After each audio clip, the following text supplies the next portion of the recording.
Hi, everybody. Okay, so this is part 3 of predatory gang stalking. All right. Psychological profiling is yet another tactic performed on a targeted individual for the purpose of finding weaknesses. They exploit all information obtained, including fears, triggers, value, conflicts, skeletons in the closet, areas of shame, addictions, vices, and all things they hold dear. They often successfully quote interview, a target under various guises. They use the information obtained to maximize the predatory gang stalker's ability to destroy the targeted individual. Practitioners of predatory gang stalking have their own coded language, both verbal and visual. Each targeted individual is referred to by an assigned code word. Hand signals are an important tool of their universal protocol. Some hand signals resemble the mannerisms used in baseball and other sports. Other signals are those found in law enforcement and the military. They use hand signals to identify the area of a target's body designated to be the target of a pending physical attack. This is often the eyes and the heart. They also use hand signals to coordinate the unauthorized entry into a target's home or vehicle. They also use hand signals during roving vehicle caravans and while on foot for the purpose of coordinating attacks and pointing out the location of a target. Vehicle alarm, panic buttons, and horns are other commonly used tools of communication and coordination. In residential areas, outside lights have an established set of messages. They also use dead drops, like spies have done historically, to secretly pass along information to one another. Public bathrooms are commonly utilized as locations for the transfer of information and equipment. Mobile pickup and delivery systems are in place for this purpose as well. They have a set of questions and responses to confirm the identity of a predatory gang stalker to another, which are also coded. In the USA, they refer to money by the last names of the president whose face is on the bill. Someone may say, I have references. Translation, money. I know 5 of the Franklins. Oh, okay. Their coded language is universal to them. I just didn't understand that at first, but now I got it. Predatory gang stalkers will begin an intense and extensive discrediting campaign against a selected target well before the target could even suspect he or she has an enemy. This critical tactic sets the stage for neighbors and associates to become alienated from the target. One of the predatory gang stalker's goals is to eliminate all forms of support and assistance for the target. Towards this objective, the police are given anonymous concerned citizen tips designed to lead the police to believe the target is mentally unstable or a problem in the community in advance of any actual direct gang stalking of the targeted individual. This sets the stage for having the targeted individual prejudged so they will be disbelieved and dismissed when the gang stalking begins and they seek help.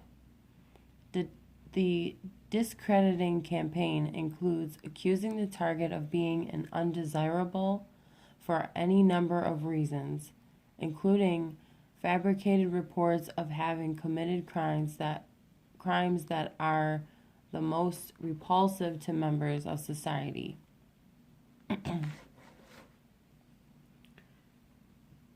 Practitioners of predatory gang stalking even go so far as to represent themselves as undercover law enforcement or government agents. It has been reported that they will even show false documents for substantiation, but they will never leave them behind. Financial devastation is another goal of predatory gang stalking.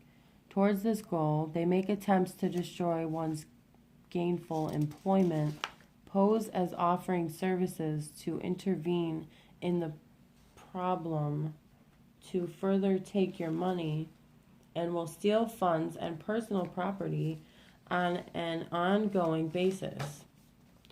Repeated unauthorized entries into a target's residence, vehicles, computer, and workplace are hallmark tactics of this crime and is nearly impossible to stop. Predatory gang stalkers can pick locks, bypass security alarms, and enter any location posing as utility crews, law enforcement, or delivery men. Practitioners of predatory gang stalking will apply for and obtain legitimate jobs in the target's home or business in order to have access to the target and their life, relationships, and assets just to do harm.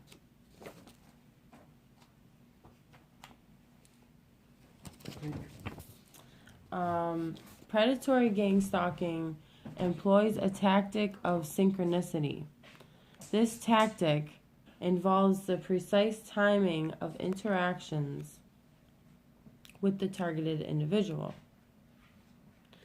For example, the target can go out to get the morning newspaper and encounter gang stalking activities that suddenly appear and which are precisely synchronized. Throughout the targeted individual's day, these synchronized encounters repeatedly occur. Activities such as leaving one's driveway, taking out the trash, going to a store, or even walking the dog are activities which result in an encounter with one or more predatory gang stalkers. Even when a target strategically does not follow any set routine, these synchronized occurrences continue. This makes the gang stalkers appear to be all-knowing and almost omnipresent in the mind of the new targeted individual.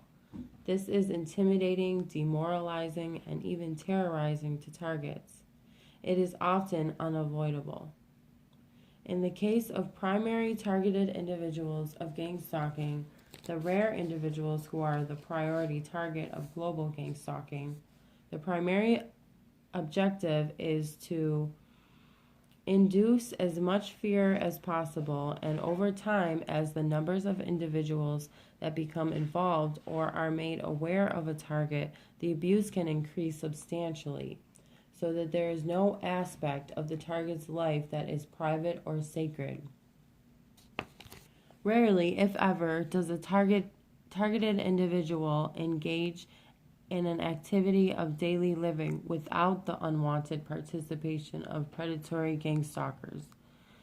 The timing and coordination of these activities are remarkably precise. The targeted individual becomes aware that all of their activities include the presence of predatory gang stalkers. These gang stalkers demand to be noticed by their target, and if they are not, they will take an action to be noticed. This could include honking their horns strategically, making a comment, creating a scenario to get the attention of the targeted individual. Once noticed, they will return to non-contact, knowing that by point, the targeted individual will henceforth anxiously watch for them. Most times, however, these practitioners of gang stalking maintain the appearance of business as usual. They rarely make direct contact, with some exception.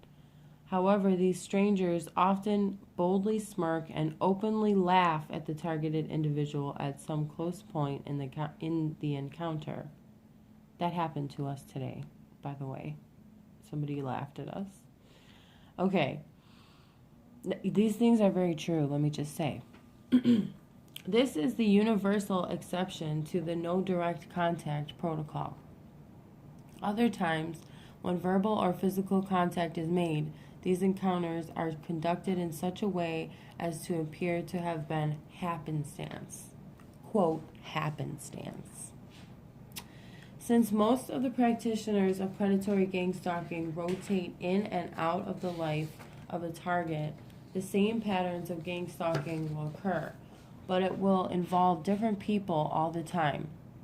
Therefore, many different strangers and many different vehicles will walk, drive, or bike past the target and interact in some manner at various times and locations.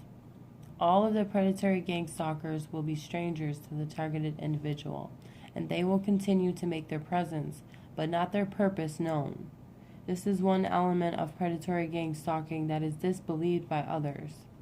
These others include law enforcement and the medical profession and family. Those who are unaware of activities of subcultures such as criminals, secret organizations, clubs, extremist groups, radical political groups, hate groups, organized crime groups, and other antisocial groups, the scope of attack by predatory gang stalkers is unfathomable. Nevertheless, the extent of this massive assault on one individual is as extensive as described here, and even more so. Let it be said that we really do live in amazing times. The world itself has seen much change and turmoil, even in the last century. And with the increase of technology, the desire in those who choose to live out the balance with life and try to live in dominance and control of the masses have opted for this horrendous path of stolen power. This may sound quite vague, and it is, only because the other face of gang stalking, or rather the precise reason for its use, deals with a more incredible phenomena that hasn't been touched up yet.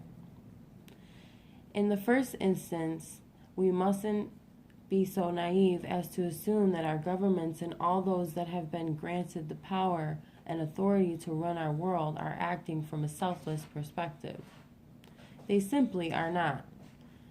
The secrets of the universe, God, and true power have always been the holy grail of man, and the desperate desire to achieve and own them by some. To this effect, the studies and research that has been conducted since time immemorial have been immense, with the one of the holiest of holiest being the understanding of the human mind, soul, and will, and how these can be controlled and used far more readily than man has been able to achieve so far. And it is for these reasons that extensive and more covert experimentation has been undertaken on people targeted for this work. These people are the targeted individuals of gang stalking. Our minds are complex structures, our memories, long and short term, our thought processes, our fears, and so on. If it is true that we do indeed manifest what we think, as countless experts have us believe, and that spirituality, we are indeed one soul, fragmented but unequivocally, I can't say that word, connected in a unified field, then it stands to reason that if one or a few souls and minds can be controlled, then this will lead to the occupation of all. This of course sounds like insane rantings, but assuredly this is the reality humanity faces today.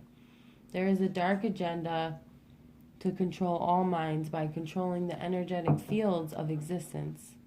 Our physical bodies, DNA, etheric fields, mental and emotional fields, and so on. Next, imagine for a moment if a Lucifer were also created from one of the targeted individuals, more than just the social parag they started as. What if society is led to believe that they are actually a satanic entity or individual. In doing so, a common enemy is created with which to blame all eventual chaos upon. This is another portion of the agenda.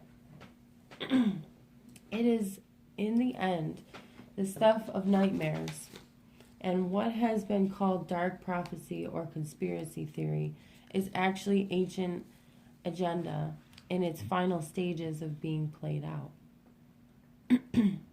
On a personal level, participating in any form of gangstalking is not only insane, but utterly immoral and spiritually and criminally corrupt. If you care, choose never to participate, inform the target carefully and secretly, make a united stand with friends and neighbors not to participate, and log all the evidence you can. Take down all information you can. Be smart. Technology and the capability of those who have orchestrated these world terrors are immense.